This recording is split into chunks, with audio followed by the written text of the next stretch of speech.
أعوذ بالله من الشيطان الرجيم. بسم الله الرحمن الرحيم. والعصر إن الإنسان لفي خسر. والعصر إن الإنسان لفي خسر. أنا قلت في حلقة قبل كده إن كلمة إنسان إذا وردت في القرآن يبقى خبرها ما يصرش، تمل من جنس الشر.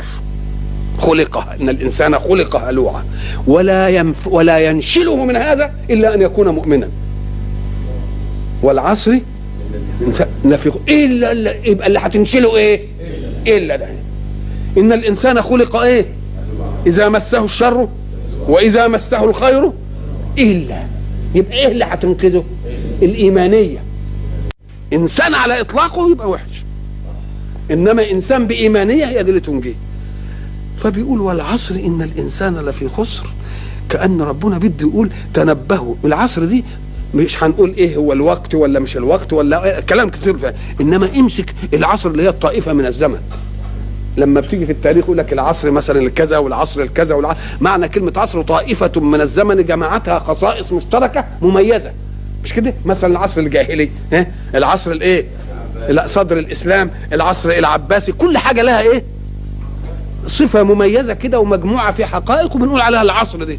أم قال لك استقرئ العصر، هل تجد نجاحا إلا لإنسان آمن بعقيدة ولم يكتفي بالإيمان بالعقيدة، لأن العقيدة دي بس هو الينبوع اللي بيصدر عنه السلوك. عقيدة بدون عمل ولا لها قيمة، مش كده؟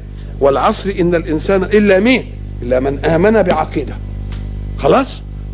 إلا الذين آمنوا وعملوا. يبقى الإيمان لوحده بس كده عقيدة ما ينفعش، لازم تعدي الإيمان إلى حركة. وعملوا إيه؟ الصالحات. ده كلام عالم.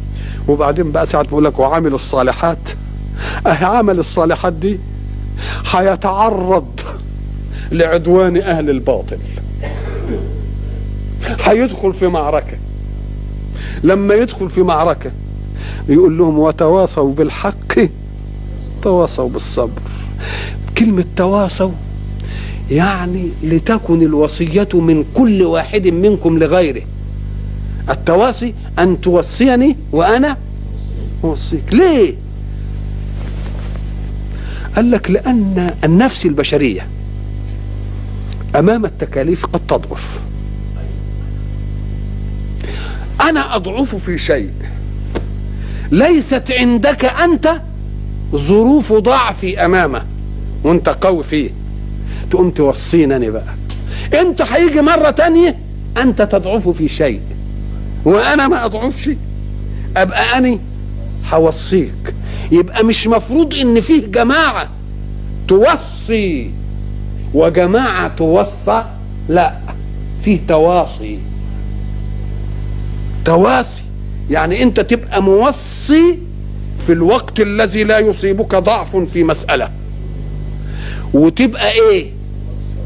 وتبقى موصى. يبقى كلمة وتواصوا فكأن الحق سبحانه وتعالى يعني سيجعل في جند الإسلام قوما لا يضعفون جميعا أمام شيء واحد، وإنما هذا يضعف أمام شيء وغيره ليس ضعيفا أمامه. يوم غير الضعيف في ذلك الشيء إذا رأى أخا مؤمنا له يوم يوصيه، يقول له ما تنساش الحق. إيه يعني ما تنساش الحق؟ يعني ايه ما تنساش الحق؟ يقول له احنا آمنا وبنعمل ايه؟ عمل صالح، احنا في جانب الايه؟ الحق. ما يصحش اهل الباطل يغلبونا. يبقى بتوصي بالايه؟ بالحق عشان يفضل الايه؟ الحق له ايه؟ له جنود. ساعة ما يوصيه بالحق يقوم يفضل للحق الايه؟ جنود. الجنود دول مش مفروض فيهم انهم معصومين كلهم، بل هذا يدرك ده. ولذلك النفوس البشرية لما تيجي تلاقي واحد شهوته في انه ياخد المال من حرام مثلا، ويمكن بقى في كل سلوكه يبقى كويس. واحد انه يبص للنسوان وفي بقية السلوك اذا واحد يبقى مثلا بيشرب خمر وبعدين تلاقي في كله ايه؟ بل ربما وجدت بعض السلوكات في البشر في قمة الخير لمن عنده في حياته قمة شر. نعم، لأنه يمكن يقول لك أنا ضعيف أمام المرأة مثلا ببص وبعمل مش عارف إيه، يوم يجي في ناحية خير هو مش ضعيف فيه، يوم يحاول إنه إيه؟ أن يبالغ فيها، علشان إن الحسنات يذهبن السيئات. يقوم الساعة اللي أبقى أنا ضعيف فيها في أي ناحية من نواحي حركة الحياة، يبقى يوجد أقوياء يقولوا لي لا بلاش، لا مش عارف إيه، يبقى إيه هيجي هنا إيه؟ نتواصى بالإيه؟